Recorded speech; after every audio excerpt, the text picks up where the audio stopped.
I want to talk to you today a little bit about urinary tract infections and the kidneys and the bladder. And the reason that I would list this as one of the 10 most frequently asked questions that gets put to me is, one, because women are very conscious of this, because particularly this affects women more than men.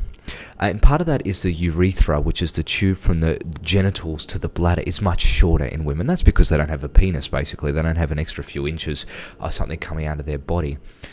Now, after we're intimate with someone, particularly this can aggravate it, particularly if we fall asleep and we don't get up and wash, if we're female, and if we're male, because the bacteria can live there, can multiply. When we exchange fluids with someone, the lining, if you look at the head of the penis and you look at inside the vagina, it's like a membrane, like your skin. Things move inside us. I mean, this is a very, very intimate experience that we have with people. Even when it's devoid of emotion, we're taking millions of bacteria from their body, and obviously we want to make sure that they're clean at some level. Now, if someone's getting repeated urinary tract infections, we need to start alkalizing the fluid that's going through the kidneys and the bladder. Now, this takes time, and there's very few people that I've met over the years who are willing to have the discipline to do this and succeed. Most people take a lot of cranberry when they feel it coming on. It's very frustrating. But to do this properly, we need to start an ironclad, foolproof, take no bars, take no prisoners system where we have no coffee, no soft drink, no alcohol for 2 to 3 weeks, no exceptions, period. And then we start flushing healthy fluids through our kidneys up to 4 or 5 litres a day. Watermelon juice, vegetable juice that has celery and parsley in it, amongst other things. You put in apples and carrots.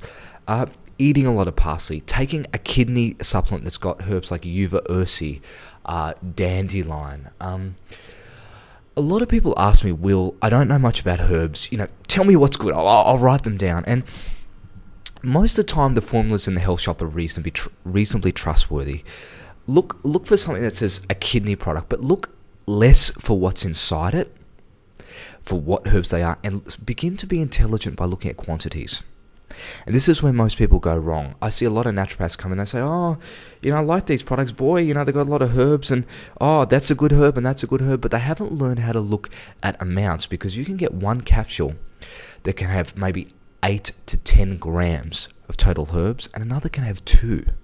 And it's to do with the manufacturing method, where it's sourced from, people who understand how to compound them from different parts of the world and how to synergize the herbs. But it's very important that you find something that has good, broad, high dosages of things. Now, herbs will not just strengthen and clean the kidneys and bladder, they'll also begin to give you some assistance that later on, if you did want to go back and indulge in coffee and things like that, we can begin to give you some support and a buffer zone so that you don't get these things back as regularly. And definitely, if you have a sexual partner, get them on this too, even if it's just one round.